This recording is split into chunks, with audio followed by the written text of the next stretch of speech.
up, guys? Tambo here with your weekly core report. It's another monster week for Run Pure Sports members, including another Millie Maker shipper. Let's get to the winners. The World Cup continued to print for our members. Rubio and Jaime have been producing winning content throughout the event, and last week was no different. IPT 007 hit for 6K. K. Reed won 7K. Bobby Hare hit for 10K, while Rubio himself shipped another 16K. We pride ourselves in offering just about every sport for one low price. We'll put our content for all sports up against any competitor when it comes to producing winners. Steve Boynton has been on fire in college basketball, helping our members ship, as well as himself hitting for 2K. Jay Gingery 912 joined him, winning 3K. In the MMA streets, Hoop shipped for 30K using Titletown's playbook. And it's not just on DraftKings where we produce the winners. For Prize Picks this week, Du Bois hit for $500, and C. McDonald 1016 won $2,500 using our NBA Prize Picks content. Speaking of NBA, Jesse Samek hit for 6K, while Mangone nailed his core and shipped for 8K. This has been a successful NFL season for Run Pure Sports, making people a ton of money. This week, we produced our second Millie Maker winner of the year. Subscribe to our YouTube channel if you haven't already to access all our free NFL content. Our members' ROI has been off the charts this season. In week 13, You Should Be turned $80 into 8K. Motor City 2 DFW turned $50 into 5K. King of the North hit for 15K, and I finished in 6th place in the King of the Beach contest, winning 40K. But the biggest winner by far was RPS member Alicia Hunt, who turned $240 into over $1 million. So typically what I do is I'll go over, the core plays, look at Big T stuff a lot. And what I did was I took bits and pieces of what I liked, and then I threw in some of the stuff that I like. Congrats again to all our members. You want to be featured in the core report? Drop your winning lineup in the Members Never Win channel in our premium Discord. If you're not a member, join now. You won't find a better value with all sports included for one low price. Remember, if you're not winning with us, you're watching us win. Till next time, let's keep running pure.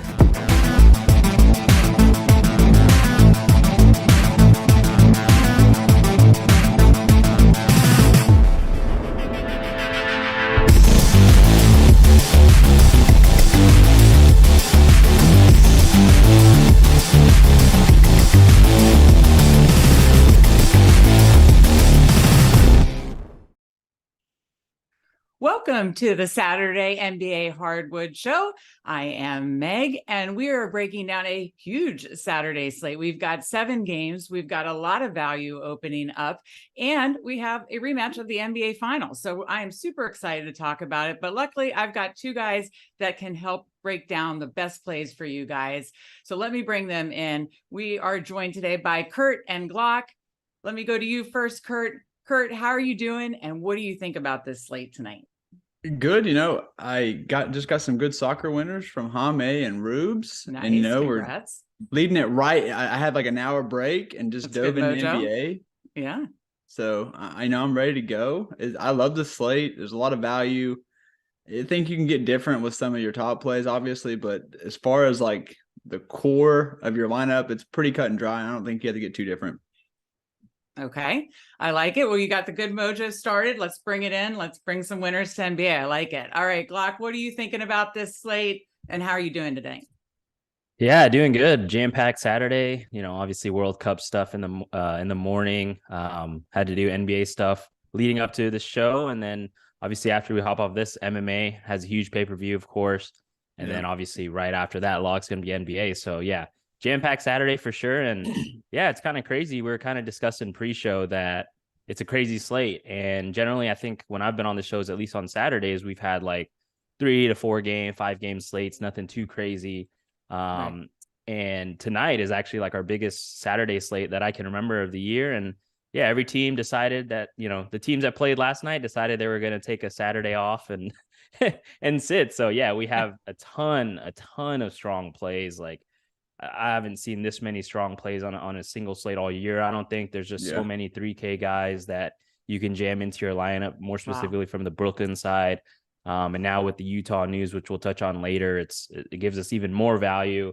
Cleveland. I mean, it's just a value bonanza. I mean, I wrote it in the playbook, the heat map.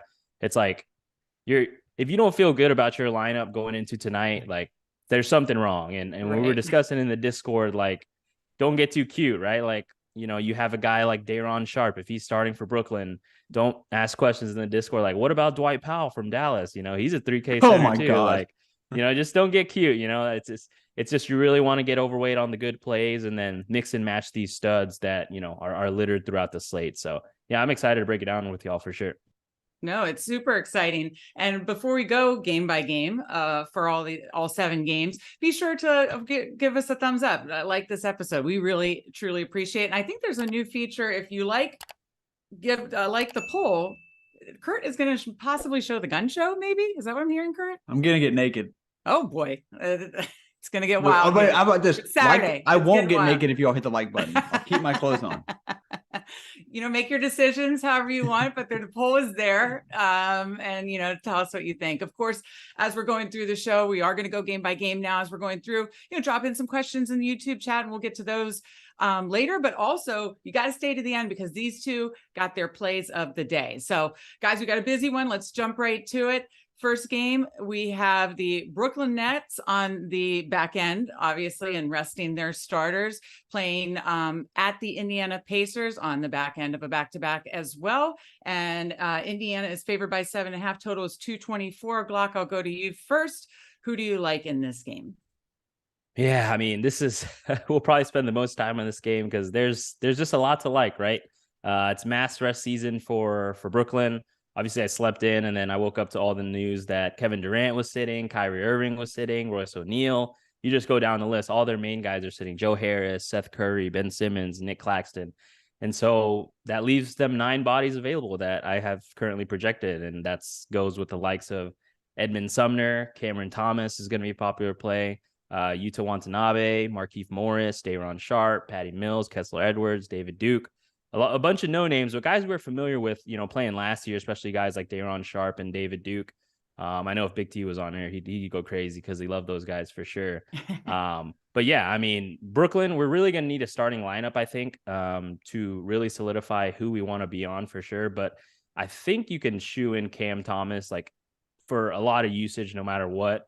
3.3K on DraftKings. He's surely going to come with a lot of ownership, but great play. I mean, these guys are just going to play in whatever script, right? It's just a throwaway game for them. They're going to let the young guys run. And that's kind of the emphasis I wanted to make when you're playing these Brooklyn pieces. Like, they have a lot of older guys that will probably play, maybe even start, like Patty Mills. Markieff Morris probably won't start, but he'll be in the rotation.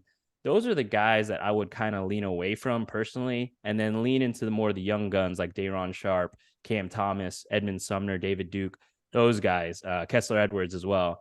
So yeah, I mean, Brooklyn, you really can't go wrong with anyone. Like I said, apart from the older guys, I think these guys are just gonna have to play a ton of minutes. Like, a lot of them have projected 30+ minute upside. So love the Brooklyn side for sure. And then, yeah, one thing we always like to do on RPS especially is correlate with the chalk, right? So if you actually think Brooklyn can keep this close, running it back with a guy like Tyrese Halliburton on the other side is going to be really contrarian per se. And probably what a lot of people are not going to want to do, because I ran some lineups before we got on, and it's jamming in a few Brooklyn pieces, a few Cleveland pieces, and then it's spending you way up to guys like Nikola Jokic, Jason Tatum. So kind of living in that range, like below that, like within the 9Ks with someone like Tyrese Halliburton, where you're correlating with the chalk. Definitely something I'll be considering for sure.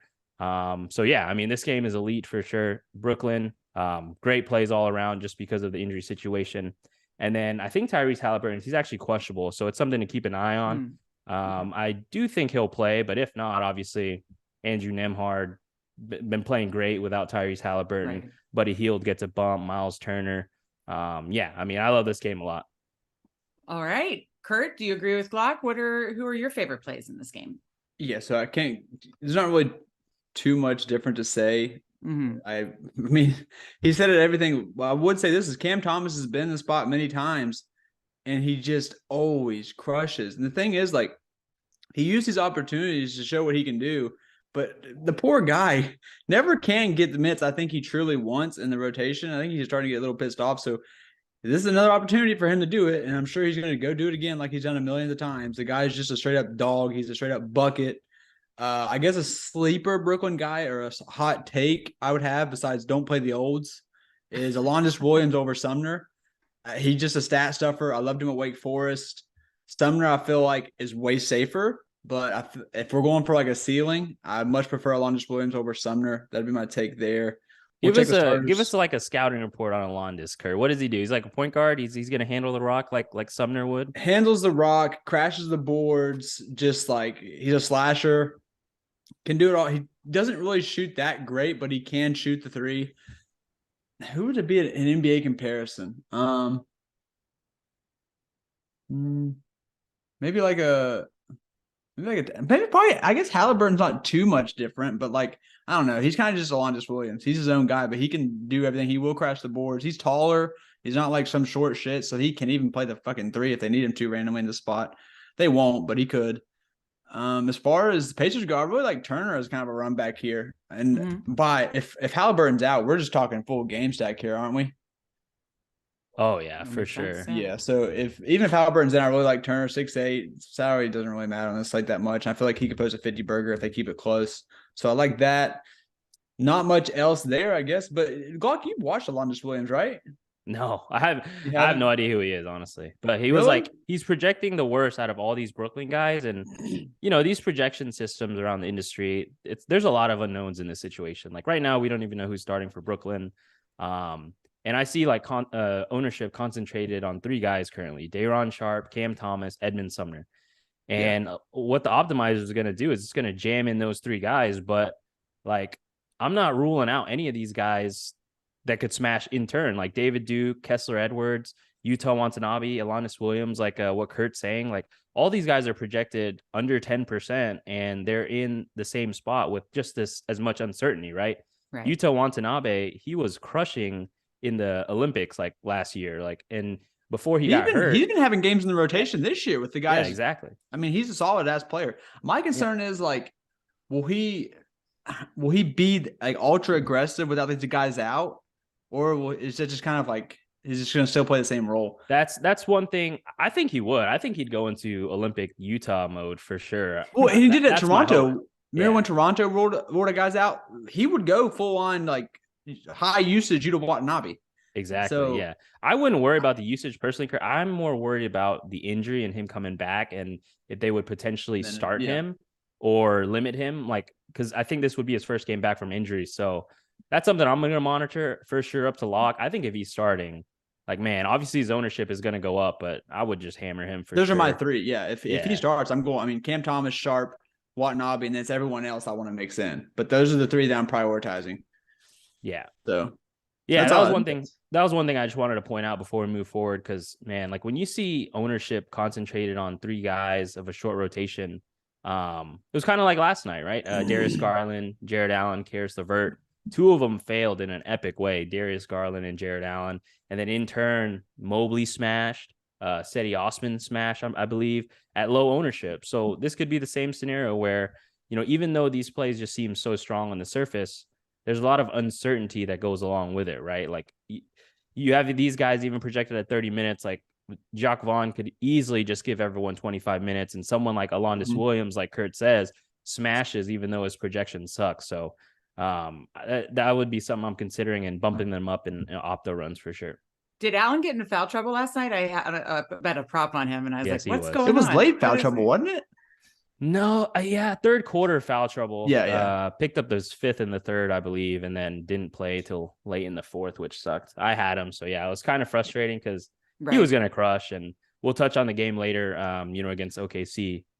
But yeah, I mean, I think we could just go right back to him. Yeah, well, you guys had mentioned Tyrese Halliburton. I have to take a quick thank you to Tyler Spread, the Run Pure Bets guys. Maryland just went live with sports betting just in the last month, so I'm having a good time with that. Yeah, lucky. Yeah, I have a few friends in Maryland. Enjoying that. They're loving it, man. Yeah, loving it. Of course. So what do I use? Of course, I used the Run Pure Bets playbook last night. And those player doubles, they crushed it. Halliburton was one of them. Halliburton double and win. I put it together with 2 other ones that they recommended. Easy money. So Yeah, those are Tyler's specialty. Every time I'm on the Tyler, best show with them, it's like yeah, the performance doubles, double and wins. The performance doubles are my favorite on FanDuel, and these guys at Run Pure Bets crush it. So Tyler Spread, thank you. If you are a Run Pure subscriber and bet too, you make sure you have the full package to get the Run Pure Bet side, because if you are betting, you definitely want to listen to these guys. So, okay, on to the second game. We've got the LA Clippers heading to the Washington Wizards, who are on the back end of a back-to-back. The Clippers are favored by 5.5, and the total is 220.5. I'll go to you first, Kurt. Who are you liking in this game? So not too much for me. This will be like a fill spot for me. I'll probably have like 1 or 2 guys from this game that it'll just be that path of like where you don't need a true spend up. You're just kind of living in like the 8K range. So like I want to see what they do with Kawhi. Like I wanted to get Glock's take. Do they think we see 30 minutes again? Yeah, I mean the last 2 games he's played 28 and 30. Potentially no Terrence Mann here. I mean, the usage could really be funneled into a guy like Kawhi and PG-13. Again, probably another situation you want to monitor the coach speak, like see what Ty Lue says before the game. But it's interesting, man. The Wizards are definitely a team we like to attack, from the opposite side. So I don't hate it. Yeah, so keep it simple. It's only the spend ups for me in this game. We'll kind of see the news about the starters or minutes or what they're going to do with Kawhi, but it's just the spend ups: Kuzma, Porzingis, PG, Kawhi. That's it for me here. I'm not messing with any other value. You don't need to, in my opinion. Even though the Wizards are very short-handed. Right. Sorry. Okay. Glock, do you agree with Kurt? Who are you liking in this game tonight? Yeah, so I somewhat agree for sure. I do think like before we got the Utah news in Cleveland, some of these guys would have come with ownership. And anytime that happens where a piece of news kind of flip-flops your thoughts into another direction, like, and making the old thoughts unowned, it's always something that I'll consider, right? One thing I definitely want to keep an eye on is the Clippers news, as they're already going to be without Reggie Jackson, already without Norman Powell, and then Terrence Mann is questionable. So like they could have a short rotation themselves, right? And then on the opposite side, Will Barton was out, and so last night they had the same scenario and they ran a 9-man rotation. So like Denny Avdija, he's going to play all the minutes that he can handle. Porzingis and Kuzma, they're going to be in line for huge roles. And then obviously guys like Monty Morris, Corey Kispert, Jordan Goodwin, they all played around 30 minutes last night as well. So I do think those guys are somewhat interesting pivots to, the chalkier value that we have. But I will say like the Brooklyn value is better in my opinion. Utah value, which we'll touch on, is better as well. So right. It's kind of something like this spot is kind of what I'm keeping in mind for like a contrarian pivot. And like Kurt said, more so last piece in, like if I have built out my whole lineup and then I have 9,300 left, 9,400 for someone like Kristaps Porzingis, I'm going to like it. Obviously they don't have Bradley Beal. And the same goes for Kyle Kuzma. He's going to fit a lot in those, like, I ran the Opta before we got on and I see a lot of like double stud and then a mid-tier spend up option. So like Tatum and Jokic plus your Garlands, your Kuzmas, your Mobleys, one of those guys, right? So yeah, I mean, I think Kuzma will have some ownership just because of the way that build rolls out. So yeah, he'll be in play for me for sure. But in regards to the whole slate, this is probably one of my least favorite games, and I marked it as fine on the playbook. So like I said, probably just 1 or 2 pieces max, most likely a one-off spot. Okay. Yeah, Glock mentioned the playbook. Again, if you're a Run Pure subscriber, he does an awesome job with the playbook. Me right now during football season, I lean into what these guys are saying, the playbook, and that helps a ton. So check out the playbook, check out the core plays later, closer to lock. And we'll go to our third game. But before we do, be sure to, give us a thumbs up. We really, really appreciate that. All right, on to game number 3. We've got the Oklahoma City Thunder playing at the Cleveland Cavaliers. The Cavaliers are favored by 5.5. Total is 221.5. Glock, I'll go over to you first. Who are you liking in this game? Yeah, a lot to like here for sure. Obviously Donovan Mitchell's out, Kevin Love is out, so we're in the same scenario as we were last night. Like I mentioned earlier in the show, Jared Allen failed horribly. He was in foul trouble, of course, like you mentioned, Meg. Darius Garland was not good at all. And then in turn, a guy like Karis LeVert smashed, Evan Mobley, Cedi Osman. I think we can go right back to these same guys today. They're all going to project really well. They're in an arguably better matchup. I mean, I know people like to pick on Sacramento just because kind of like the stereotype, but they've actually, when they sit down and defend, like they're actually good this year, which is surprising to say. I wouldn't consider the same with OKC. OKC definitely a team we like to attack. They're not in the winning business for sure. And bigs versus OKC is definitely something we'll attack. So I'm seeing Jared Allen, like he was chalky last night and going to be he's not going to be too chalky tonight. So definitely someone I'm going to be considering since bigs versus OKC is something that we love to target. And then, Karis LeVert in an awesome spot, 4.4K, just going to be way too cheap. Darius Garland, huge bounce back spot here as well, 8.3K. I think yesterday he was even more expensive than he was today. So I think those three would be my favorite from the from the Cleveland side, especially since I'm seeing that Allen's projected for less ownership than Mobley right now. I think probably because of that forward center eligibility that Mobley has, Right. It's going to funnel those builds more so to him rather than Jared Allen. That's just center only. But yeah, I mean, I love what I saw from Allen against the Lakers. One bad performance in foul trouble last night won't keep me off of him. OKC doesn't have a big that truly scares me like Anthony Davis that can really get Jared Allen in foul trouble. Domantas Sabonis obviously was against Allen last night. So yeah, love this game a lot. Karis LeVert, Jared Allen, Darius Garland, Evan Mobley obviously is a great play. Cedi Osman can be used for value. And then on the opposite side, I'm not going to force any piece in, but as always, I like to correlate with the chalk if I can. And what better piece than SGA on the Oklahoma City side, right? Right. I know he's been kind of not up to like our fantasy standards. We kind of want like a 60 ball at his tag anytime someone's over 10K. But no Donovan Mitchell. I think this game can play more up and down than people think. And surprisingly, the last time I updated the spread, it's only 5.5. So Vegas doesn't seem to think it's a blowout, which is interesting to me when it comes to this game. Okay. Kurt, your thoughts on this game? I'm going to be a little bit more condensed. It's just the two chalk. I'm guessing they're going to be the two chalkiest pieces, but Garland and Allen, it's just those two for me. I think they both smash. Garland's probably my favorite play that's non-injury related. He's going to regress back to his normal fantasy point per minute rate. I mean, last night it's just one of those games. Now he gets a great spot to bounce back. If you want to run it back and get super weird with the spin up, SGA. But besides that, I'm not playing anyone else. I'm not chasing the Chetty game. I love him. He always does good for me, but I don't need it tonight. And Karis is going to probably pull a Karis tonight and just completely show on your lineups if you play him because that's what he does. So it just really condensed for me in just those three guys. I'm pretty simple tonight, boys and girls. Thank you to Kurt. Okay, on to one thing I want to touch on. Absolutely. So I figured out basically why I think Allen's ownership's getting squeezed. And when I ran the opto, I'm just scrolling through the lineups. Sharp. Literally every lineup is Sharp and Jokic. Yeah, Sharp and Jokic. Yeah. That's why it makes me love Allen even more. Exactly. Right. So he's probably going to get squeezed a lot. And by doing that, like let's say you go Sharp and Sharp and Allen, you're flipping the build to where instead of playing like a cheap forward or a cheap guard, you're going to spend up, and that's going to automatically make your build different. So that's just something to keep in mind for sure when building out your lineup. I'm not saying the Sharp Jokic route is bad at all. It's definitely something I'm going to have a ton of for sure. But yeah, it's just that double center route is what's popping in the opto right now.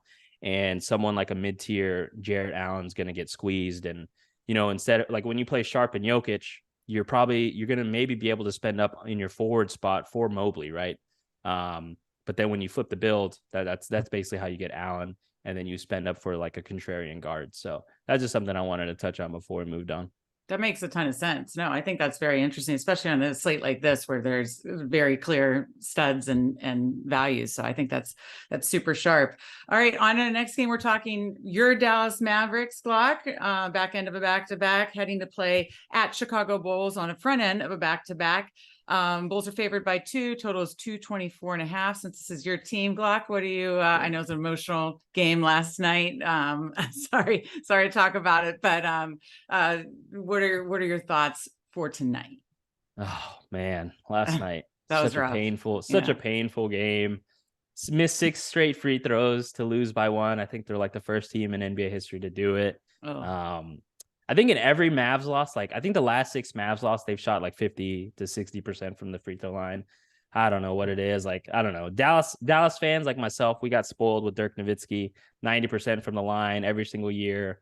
When you have a star that just shoots really good free throws, you kind of take it for granted because they're the head of your team, right? I feel like the people, your team follows your lead. So when Luka's struggling at the line, rubs off on everyone else, and yeah, it was this total shambles. And I wrote up this portion of the playbook last night, and in my head, I was like, yeah, there was quotes pregame about Jason Kidd being really mad about the NBA scheduling because last night they tipped off at 9 p.m. Dallas time against Milwaukee.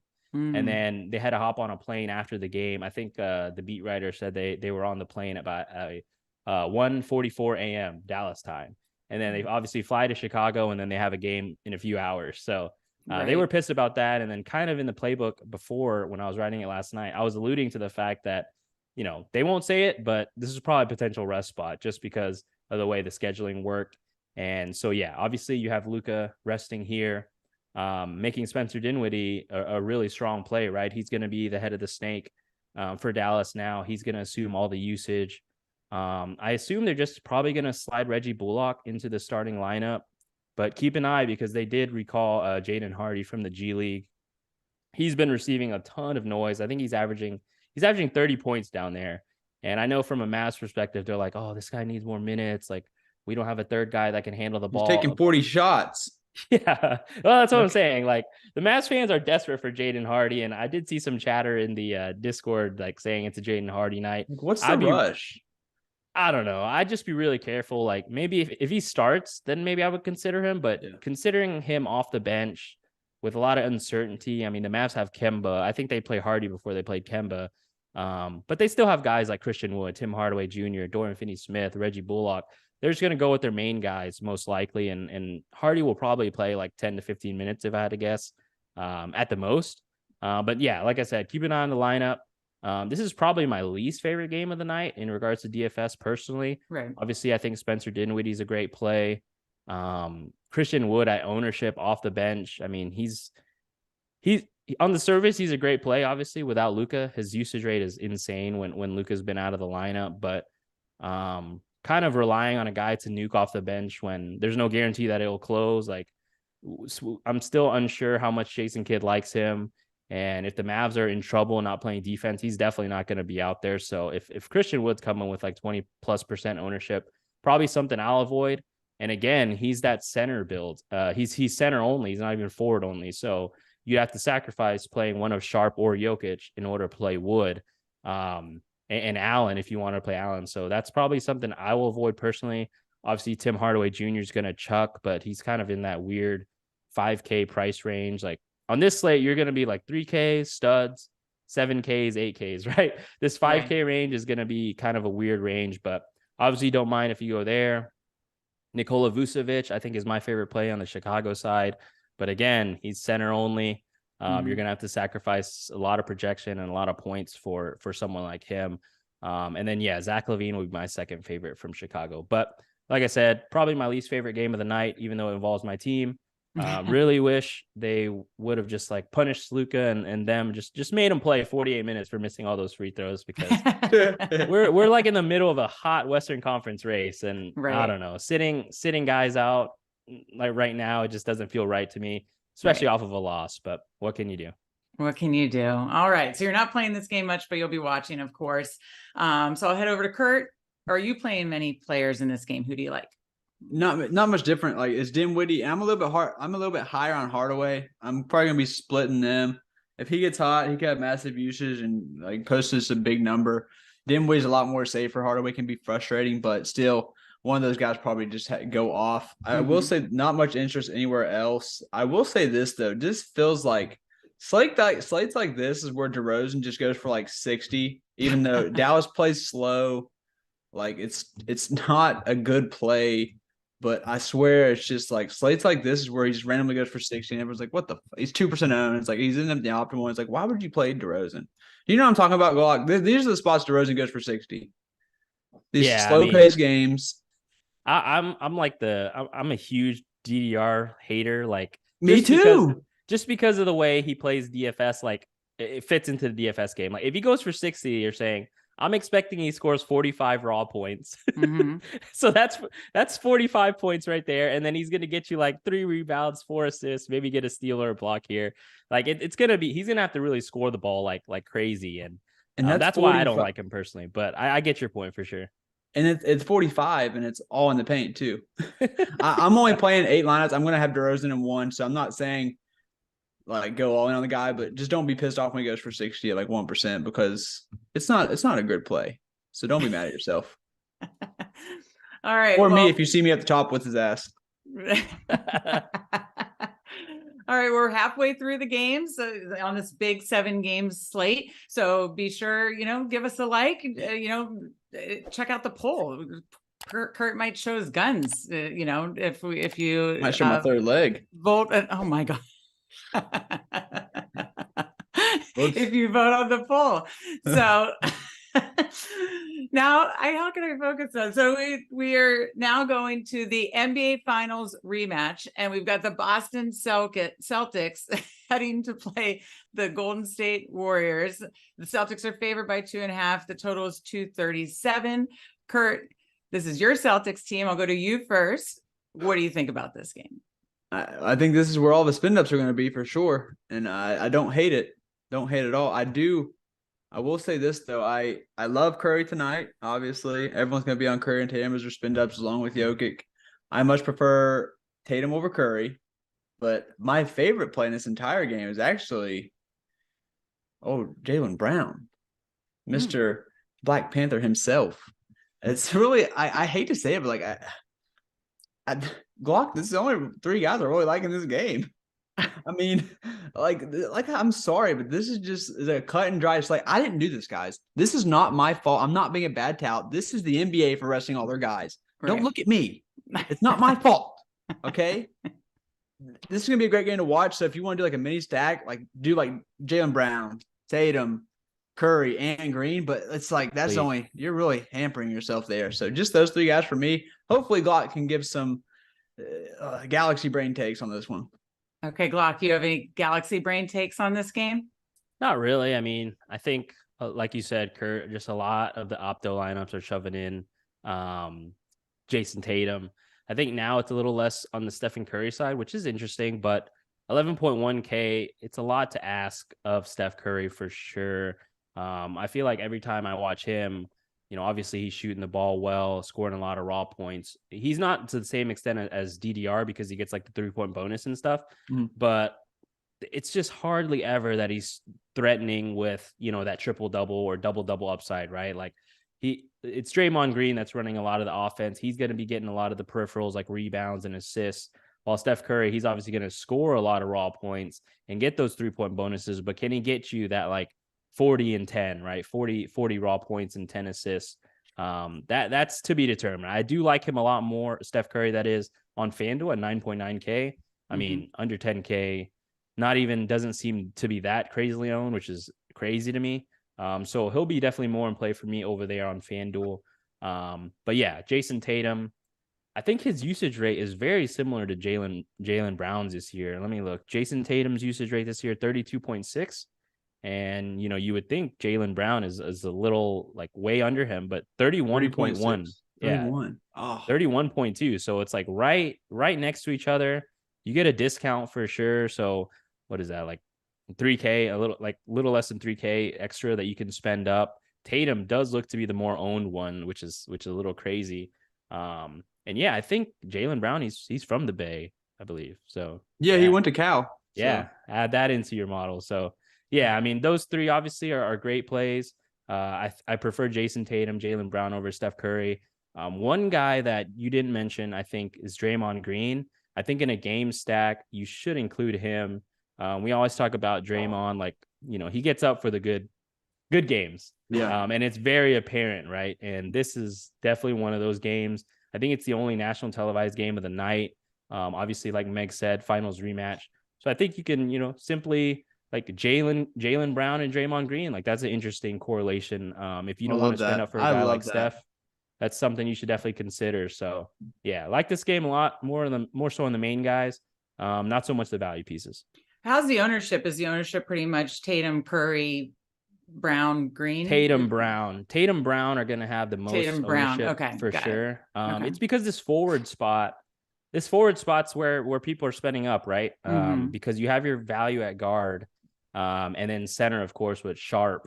And then, like I said, in the util spot, you have Jokic. So all your salary is going to funnel into those forward spots. And the first one, the optos, and a lot of people are going to plug in is Jason Tatum. So yeah, I mean, pivoting from Tatum to Brown and then upgrading from another, maybe like a cheap piece into like a piece like Karis LeVert or something like that is definitely on the table for sure. Okay. All right. Well, let's head over to the next game. We've got the Utah Jazz on the back end of a back-to-back playing at the Denver Nuggets. Total is 233. The Nuggets are favored by 8.5. I'll go to you first, Glock. What are you seeing in this game? Who do you like?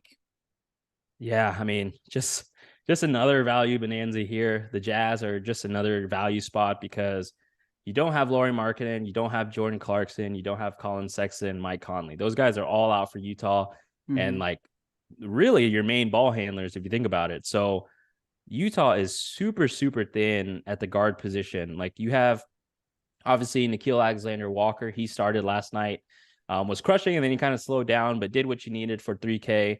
He's obviously going to start again and be in line for even more minutes because last night Mike Conley played and kind of ate into his minutes. And now there's really no one to eat into like his minutes. Like you look down their roster, they have Nickeil Alexander-Walker can handle the rock. Malik Beasley is going to do as much handling as he can. I mean, if you consider Talen Horton-Tucker a guard, he might do some ball handling. Yeah, it's him, and I agree. It's just, wow. And then, yeah, like that's about it. You have Leandro Balmaro listed as a point guard, but I don't know how much run they're going to give to him. God bless. The Timberwolves legend, baby. Yeah, so it's mainly THT, and Malik Beasley. They're going to be handling the rock and playing as many minutes as they can handle. Man, I love Malik Beasley here. I don't know why. It's just the dude, even with everyone in, like Jordan Clarkson, Lauri Markkanen, the dude touches the ball and immediately lifts up. Like he's a black hole. Like he will catch the ball and shoot it no matter what. I can't see any other scenario here. Like they're just going to take turns. Malik Beasley, Talen Horton-Tucker, Nickeil Walker-Alexander. I think those guys would be my favorite from the Utah side. And then Denver, easy for me, Jokic, and that's it.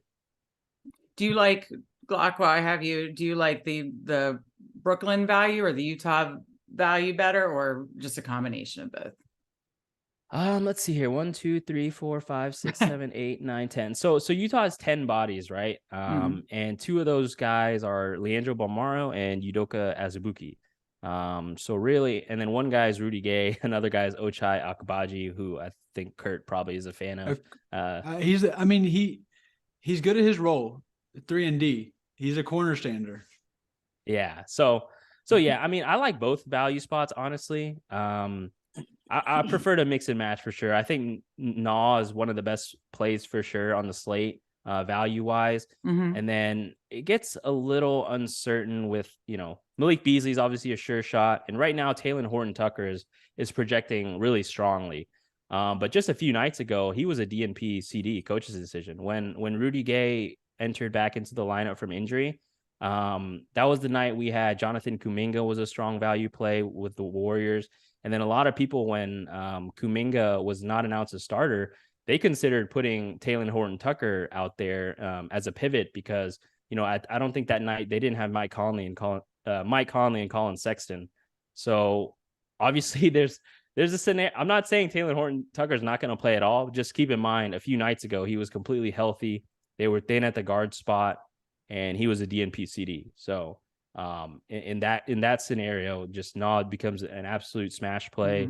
Malik Beasley, I think, is a great play. But yeah, I mean, I think more about the Utah scenario than you do the Brooklyn, but the Brooklyn situation is a lot better because you don't have like veterans on the Brooklyn side that can really take away from your Utah young guys per se. Like you could easily see Kelly Olynyk just ball hogging and taking away usage from guys like Naw and stuff and stuff like that. So I think I prefer the Brooklyn if I had to choose more. But I like both for sure. Okay. Kurt, your thoughts on this game? All right, so I'm just going to kind of get a little bit different here. So I already have like some 1v1 questions I want to ask. I know who I'm playing, but I'll get to that. First of all, Kessler, I feel like we're going to get that question asked. Great play. The guy's a stud. It's just the fact that like Day'Ron Sharp does not have to go against Nikola Jokic. And Exactly. You're saving 1K and you don't have to go against Jokic and worry about foul trouble. So that's the only reason why it's like you're kind of hindering yourself. Now, can you go Sharp Kessler? Yes. But I don't know. I'd rather play Allen. I'd rather play Jokic. I'd rather just shit. I'd say salary doesn't matter. I'd honestly probably rather play Christian Wood just to take up another center spot. I just don't really love the matchup. I'm sure he'll do his thing. The guy's good, but I do think he'll foul here. He's a rookie. So that's where I stand on that. I think Naw is obviously just a must-have, just like Cam Thomas. It's not rocket science here. My question for you was, I will have some Beasley tonight, but I feel like I'm going to be lower on him than Glock. I feel like he's going to shoot like 2 of 30 here today. Just a feeling, just a hunch. That's my expert analysis there. Now, Talon Horton-Tucker. So both these guys start. Talon Horton-Tucker or Utah. Who are you taking? I'm going Utah, but I like Talon Horton-Tucker if he starts for sure. See, I would go Talon Horton-Tucker and just take up the 2 ball handlers for Utah off rip. And I love Utah. I think he's more safer, but I feel like these 2 guys could put up the 35 piece like easily. Yeah, definitely for sure. You can play all of them. Fuck it. Yeah. And the good thing about THT is that he's guard and forward eligible. Yep. Obviously, I do think he's projecting with ownership right now, and I'm not sure if some sites have him as a starting projection or not, but I think that ownership is just going to skyrocket if he is deemed the starter, while Utah probably, I think even in any scenario, would be the lower owned option, even if Utah starts. So that's kind of my thinking behind that. Definitely something to monitor closer to lock, like how the ownership shakes out, especially after we get the lineups. But that's just kind of where I'm at. And yeah, Beasley ownership at 5.6K. He's going to chuck a lot. That's for sure. He's kind of like Tim Hardaway for Dallas today. These guys are going to be chucking. Will they make the shots? That'll be the question. Right.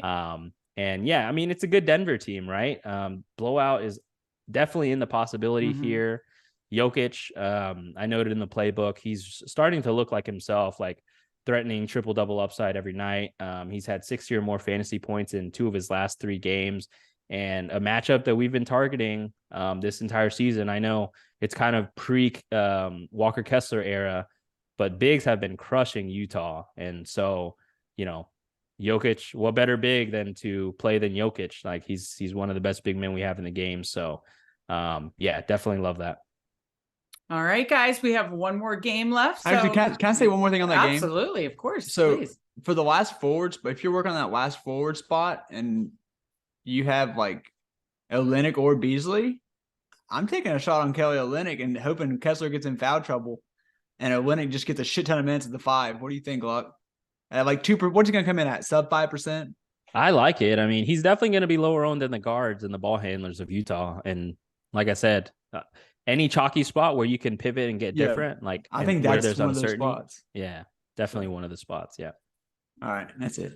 Okay, that makes sense. So we got one more game, guys. But before we get to that, be sure to like this show. We really appreciate it. Drop some questions in the chat after we get through this game. We maybe look at some questions before we get these guys plays of the day. So now let's go to our final game, and we've got the Minnesota Timberwolves on a back end of a back-to-back, playing at the Portland Trail Blazers, who are favored by 5.5. Total is 230. Kurt, I'll go over to you first. Who are you liking in this game? Well, it's another one of those games. I like Ant 9.2. If you're doing that lineup that kind of stays below the studs, I'm gonna be off Dame here. I had him as my captain, had him heavy the other night, got the nut game, so I like to hop off ahead of time. Gobert the same way. I had him against OKC. I don't really love this game. I could see like sneaky shootout potential, but I don't know. Like both teams are fully healthy. They're priced right. I know Cat's gone, but like I don't know. Nurkic's not going to let Gobert do whatever he wants. I mean, he's going to put up some kind of fight. So just Ant, I guess maybe take a shot on Noel. But that's I'm not playing slow. I'm not playing fucking slow-mo on this slate, bro. I'm I'm not playing Kyle Anderson at 5K on the slate. It ain't happening. And he's like the best projected guy in this game. So not much to say here from me. That's definitely something I'm trying to understand. Depending where you look, Kyle Anderson is projected monstrously at 5K too, which is incredible to me. And I'm a numbers guy. Like sometimes when you see a guy projected so crazily, you're kind of in your head. You're like, how is he projecting that well?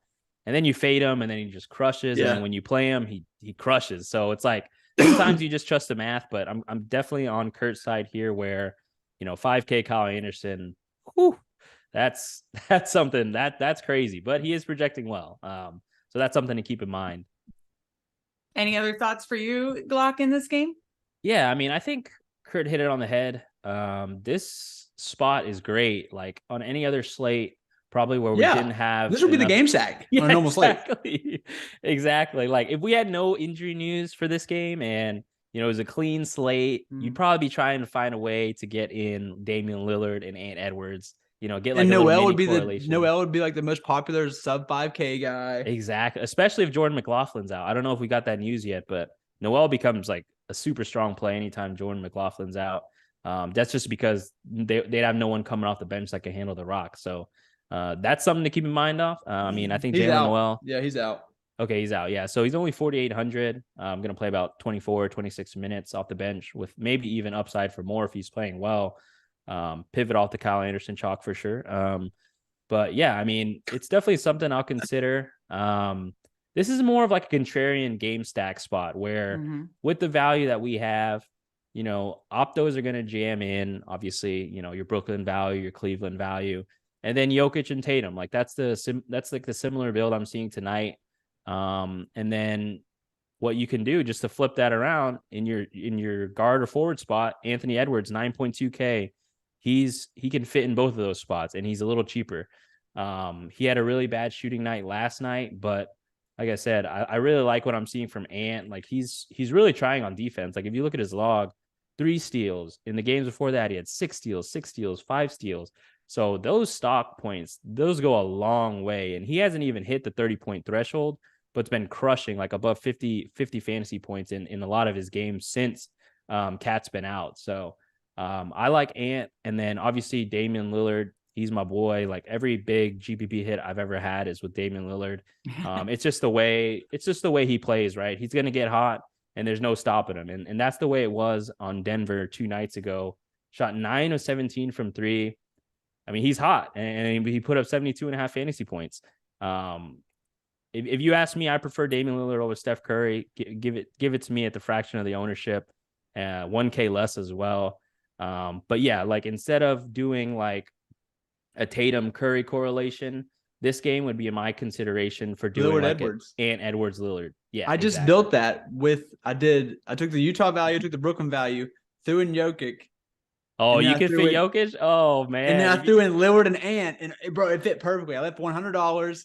You all can go build it yourself. You won't be able to guess my last Jazz piece. I was say Kurt's core right there. It felt like a glove, man. If you can actually do that, that's incredible because I didn't know, like you can definitely fit in Lillard, Jokic, and Edwards because if you could fit in Tatum and Curry with Jokic, you can definitely fit that in. I just want to see how the rest of the lineup fills out, but in my head, that's incredible. You like it. Nice. I'll take out one guy so you don't know what it is. Yeah, exactly. And there's nothing better when you have 2 studs at the end of the night. This is the late night island, late night hammer spot. Everyone's basically played. Like if Tatum doesn't do that great, Jokic does his job. You're going to feel great like going into this last game where Portland, Minnesota, I believe it has one of the closest spreads of the night. It's 5.5. I mean, it's not one of the closest, but I do think it could play a lot closer than what the spread indicates. And yeah, I mean, the usage is pretty concentrated on both teams. So I like this game from a contrarian stud mini correlation perspective. All right, guys, we made it. We made it seven through 7 games, and we have, it looks like 437 watching, 217 likes. So thank you very much for that. We have a couple questions, if you guys don't mind, and then we'll get to your plays of the day. Let's see. It's the Glock. How do you feel about running 3 Jazz with Jokic as the run back? I love it. I think most builds right now, what I'm seeing is obviously Nikhil Alexander-Walker plus Jokic. So you know, if you're playing a guy like Malik Beasley, I assume that's going to be one of your 3 Jazz guys. You're going to assume the game's close because Malik Beasley will not be in there in a close game. I assume you have THT, Taylor Horton Tucker. So those 3 plus Jokic, I mean, you can't go wrong with that. You can't go wrong with that at all because you're expecting a close game. Jokic is going to smash in a close game, most likely. So yeah, I love it. Correlating with the chalk, always strong option. I'll never oppose that for anyone. And especially, I'm kind of surprised to see Jokic only at 15% ownership right now. I assume that's going to be up, no doubt. Single entry stuff, I could see him crossing 40 plus %, honestly. So just something to keep in mind.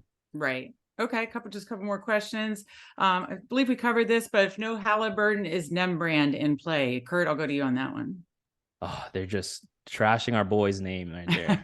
Nembhard? Nembhard. yeah. Sorry. It's fine. It's not fine. you, But... not you, Meg. You read it how they typed it, but yeah.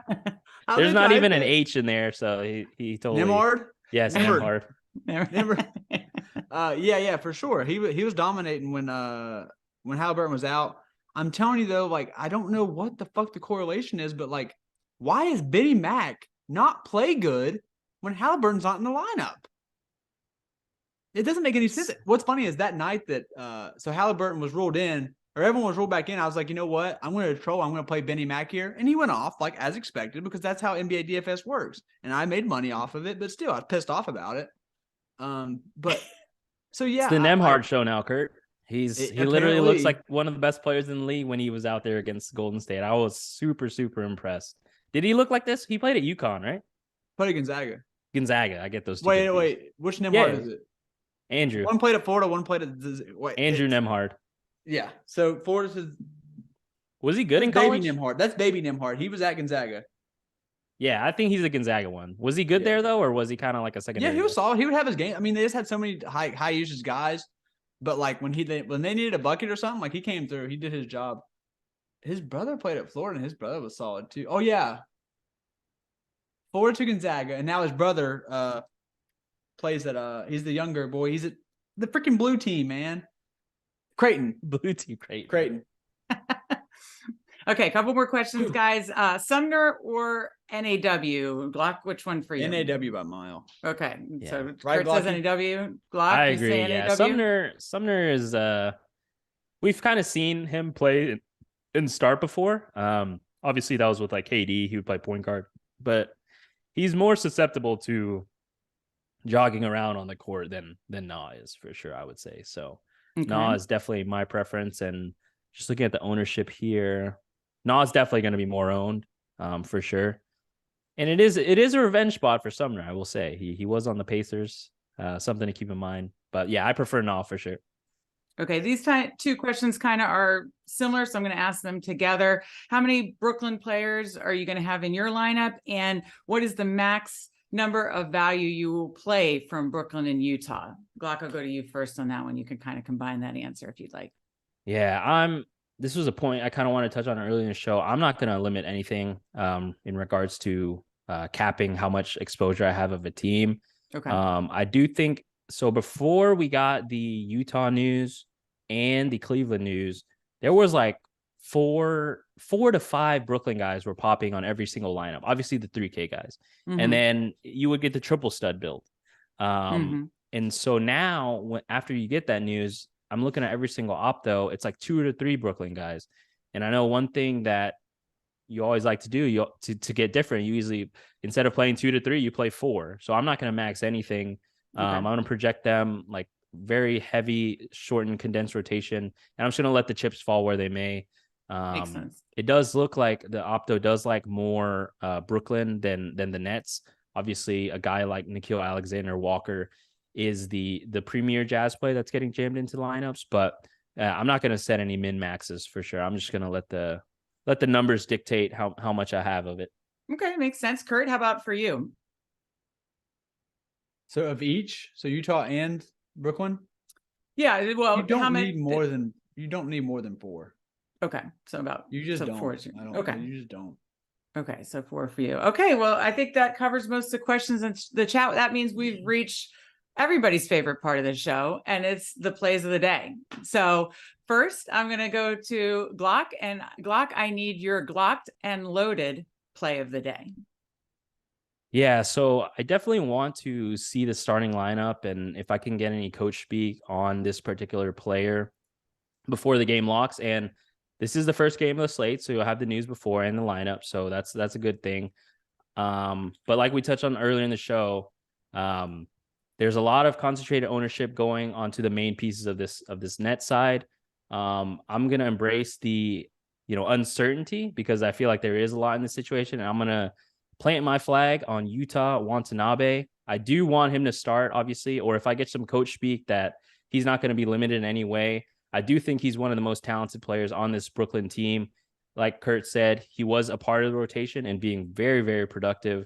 There was a lot of quotes from KD that Utah was balling before he got hurt. So I like Yuta Watanabe, especially I like right now he's projected sub 5% in one of the shortest, most condensed rotations of the night. I think he really has triple double upside. So that'll be my play of the day. Yuta Watanabe. We're gonna get Olympic Watanabe tonight, if he's not limited, of course. Okay, I like it. Kurt, we're going to you for Kurt's tanning bed play of the day. That's hard to say. What is it? So I didn't want to pick something too chalky, but I really just think Darius Garland goes for just a nut game today. So I'm going Darius Garland for the tanning bed play of the day. 50 plus, lock it in. Okay. Cleveland bounce back game, baby. Cleveland bounce back. I like it. Now I'm calling an audible here, and because you're new Maryland better here, I'll check out the NBA the playbook that the guys do over at Run Pure Bets, but got to throw in one or two. So I need a player performance double from each of you. I'm like a 21-year-old who's like legally drinking at it, right. Firing back shots for her first time at the bar here. I'm having fun. So give me each your player performance double. Kurt, you got one for me? So Glock, can you even pull it up on your phone? I'm gonna pull it up and see if I can find what they got posted. But I don't know. I know what I would bet if it's available. I was gonna say you could just tell me like a player and a win that you like. Jared Allen double and win. I don't know that's what the the one odds that would hurt be me there. last night, but I'll take it tonight. Bounce back spot right Bounce here. back spot. Okay, that's Glock's bet for me. What's Kurt's bet for me? Oh, that's tough. Give me. He's looking it up. I like it. Yeah. I got it right here in front of me. I'm pulling up the game I wanted. Let me scroll down. It's Minnesota. Okay. So you Minnesota to win, I assume. I was going to do Anthony Edwards, 25 points, Timberwolves to win. Okay. All right. I'm putting those together as the Kurt Glock special. I like it. Let's get it. That's right. Let's get it. That's right. You guys, thank you so much. This has been so much fun. We made it through this 7-game slate. Enjoy watching the NBA Finals rematch. Go use this value, use these studs, use all these plays of the day. Go make some money tonight. So for Kurt, for Glock, I'm Meg. Good luck, everybody. We'll see you next time.